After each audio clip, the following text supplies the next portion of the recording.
Hello guys, welcome to my mini blog. तो कैसे हैं आप सब? आई होप सब अच्छे होंगे। मैं भी मस्त हूँ। तो आज मेरा ब्लॉग की शुरुआत हो रही है सुबह के 8 बजे से और मैं जा रही हूँ गाड़ी में।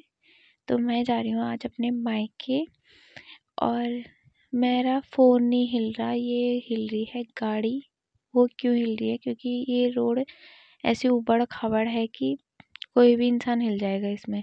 तो इस खराब सी रोड से चलते हुए हम जा रहे थे और हमारे आगे से एक गाड़ी जा रही थी जो इतना धूल उड़ा रही थी, सीधे मुंह पे आ रही थी और खिड़की बंद कर रही थी तो घुटन हो रही थी। फिर ऐसा करके हम बहुत इस ऊबड़ खाबड़ रास्ते के होते हुए, देखो बरसात के टाइम पे ना लैंडस्लाइड भी हो जाती है तो ये रोड और ज़्यादा ख़राब हो जाती है। कहीं पे झाड़ियाँ, कहीं पे कुछ, कहीं पे कुछ। फिर ऐसा करते हुए हम पहुँच गए थे मेन रोड पे, जिससे सुकून मिली उस ऊबड़ खाबड़ वाली रोड से। कहीं पे कभी कहीं पे लग रही है गाड़ी से, कहीं पे लग रही थी। तो ऐसे करते हुए फिर हम रोड पे पहुँचे और मैंने थोड़ी दूर में जाने के बाद मैंने देखा कि कुछ स्कूल के बच्चे थे। यार हम भी ऐसे ही स्कूल से, देखिए स्कूल के बच्चे दिखे मुझे, यार मुझे अपने स्कूल के दिन याद आ गए, जैसे हम भी जाया करते थे पहले, कंधे में बैग डाल के, दो चोटी बना के। इतना अच्छा लगता था वो टाइम, बहुत अच्छा था। स्कूल टाइम मेरा बहुत ही अच्छा गया। फिर वही याद करते करते हम पहुंच गए थे थोड़ी दूर पे बाज़ार, और बाज़ार में मुझे बैंक में करना था काम और उसके बाद मुझे अपने मायके जाना था। तो बैंक तो अभी खुला नहीं था क्योंकि अभी 9 बजे थे, 10 बजे खुलना था बैंक ने। तो मैं वेट ही कर रही थी। फिर थोड़ी देर मेरे हस्बैंड का फ़ोन आ गया तो मैं फ़ोन में बात करने लगी। फिर टाइम का तो थोड़ा देर पता नहीं चला, पर उसके बाद मुझे इतना टाइम लगा और एक लोग जितना में मुझे देखे जा रहे हैं, ऐसा लग रहा था कि क्या मतलब।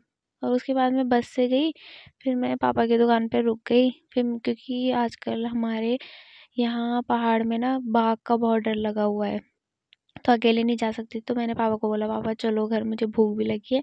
तो पापा ने अपनी दुकान बंद किया और हम चले गए घर को। तो फिर पापा आगे से और मैं पीछे से।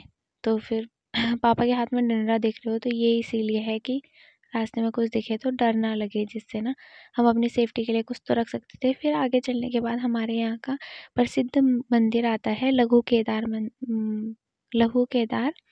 मंदिर, जो कि शिव जी भगवान जी का है। और यहाँ पे एक शनि देव जी का भी मंदिर है। ये है शिव जी भगवान जी का मंदिर और यहाँ से बहुत दूर दूर से लोग आते हैं, क्योंकि यहाँ भगवान बहुत, मतलब शिव जी भगवान जी को बहुत मानते हैं। तो यहाँ पे त्रिवेणी घाट भी है जहाँ पे 3 नदियों का संगम होता है। और जैसे एक नदी यहाँ से इधर से जा रही है, एक नदी उधर से आती है और एक नदी उधर से आती है, तो तीनों नदियों का संगम होता है यहाँ पे। तो इसलिए इसे त्रिवेणी घाट भी कहा जाता है यहाँ पे। तो हमने जाना था इस नदी को पार करके। पापा ने बोला तू चली जाएगी, क्योंकि मैंने शूज़ पहने हुए थे और इस नदी को पार करना था, पर बीच में पत्थर बहुत दूर दूर थे। पर मैं जैसे तैसे करके चले ही गई। आगे से पापा जा रहे थे, पीछे से मैं भी चले ही गई। फिर उसके बाद पानी, अगर मैं एक बार फिसलती तो उसके बाद तो मैं जाती फिर पानी में, फ़ोन भी जाता, मैं भी जाती। फिर उसके बाद मैंने देखा आगे कि इतनी बड़ी बड़ी झाड़ियाँ हो रखी हैं, किसी ने साफ भी नहीं किया रास्ता, पता नहीं क्यों। फिर यहाँ पे भी एक छोटी सी नदी थी, जो बरसात के टाइम पे यहाँ पे भी बहुत ज़्यादा पानी आ जाता है। और ये देखिए कितना भयानक रास्ता है मेरे मायके के लिए जाने के लिए। पूरा जंगल ही जंगल है और यहाँ पे जंगली जानवर भी रहते हैं। आजकल तो बहुत ही ज़्यादा दिखते हैं लोगों को बाघ वाघ। फिर हम थोड़ी देर में थक गए थे, फिर हम बैठ गए पापा और मैं। फिर पापा ने बोला ज़्यादा देर क्या बैठना है, फिर थकान, मतलब जाने का मन नहीं करता। फिर हम फिर से चले गए अपनी मंजिल की ओर। और यहाँ पे इतनी ज़्यादा चढ़ाई थी, मैं थक गई आज। पहले तो ससुराल से इतनी चढ़ाई चढ़ी, फिर बस गाड़ी से आई, फिर उसके बाद यहाँ से भी। फिर मुझे जब बैग भी था कंधे में, इतनी थकान लग गई, मेरा तो जी भी आ गया बाहर। मैंने कहा मैं कैसे जाऊँ, मतलब पैर कुछ काम ही नहीं कर रहे थे। फिर हम पहुँच गए अपने गौशालों में। तो ये हमारा गौशाला है मेरे मायके की तरफ से, और ये मेरी दादी मम्मी लोगों के सबके गाय हैं। फिर मैं हमारे घर स्टार्ट हो गए। यहाँ पे किसी ने सब्जी वब्जी लगाने के लिए ये बना रखा है उसका, बांस का। और यहाँ से घर स्टार्ट हो गए। फिर यहाँ पे एक छोटा सा मेरा भाई था, तो यहाँ पे नमस्ते कर रहे थे मुझे। ये जब मेरी शादी हुई थी उस टाइम पे छोटा था, अब थोड़ा बड़ा हो गया। तो यहाँ पे मुझे भाभी भी मिल गई थी, जो कि बहुत अच्छी है और हमारे हर काम में बहुत मदद करती हैं। यहाँ पे उनका फेस नहीं दिखा, अगले ब्लॉग में मैं ज़रूर दिखाऊंगी उनको भी। और वैसे मेरे पहले के ब्लॉग में भी है वो भाभी, तो वो खाना वाना खा रहे थे, तो मैंने ज़्यादा मतलब थोड़ी बहुत बात करी, सॉरी।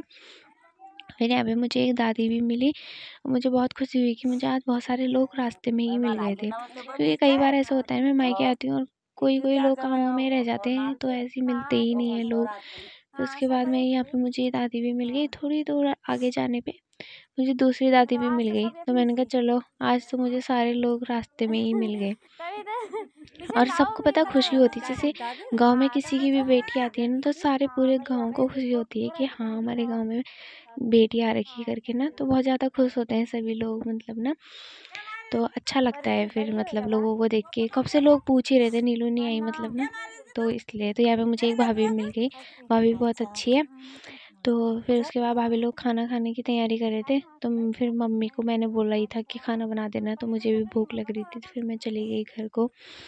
और पापा तो मुझसे पहले ही चले गए थे, क्योंकि मैं भाभी लोगों को हाल चाल पूछ रही थी उनके, तो इसलिए।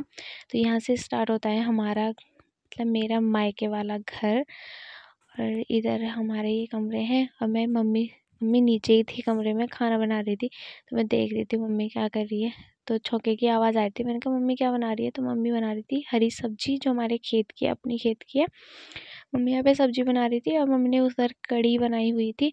फिर हमने खाया खाना, फिर हमने थोड़ी देर बातें बातें की, फिर शाम को 4-5 बज गए थे। फिर मम्मी तो गौशाला चली गई, फिर मुझे काम दे दिया कि तू इसको तब तक पीना वंडा कर देना, मतलब ये गाय के लिए बनाया जाता है हमारे वहाँ पे। इसको काट के फिर इसको चूल्हे में वो करते हैं, उबालते हैं, थोड़ा आटा वाटा चावल वावल रख देते हैं, फिर अच्छे से बन जाता है, फिर गाय को देते हैं, इसको सुबह सुबह ले जाते हैं। फिर मैंने थोड़ा बहुत काटा, मुझे लग रहा था पापा मुझे आवाज़ लगा रहे थे, पता नहीं पापा किससे बात कर रहे थे। फिर उसके बाद मैंने बर्तन वर्तन भी धोए जो दिन के थे, और फिर उसके बाद बर्तन वर्तन धोने के बाद मेरा सारा काम निपट गया, बर्तन भी धुल गए और पीना वीना भी काट दिया। तो गाइस आज का ब्लॉग आपको अच्छा लगा होगा आई होप।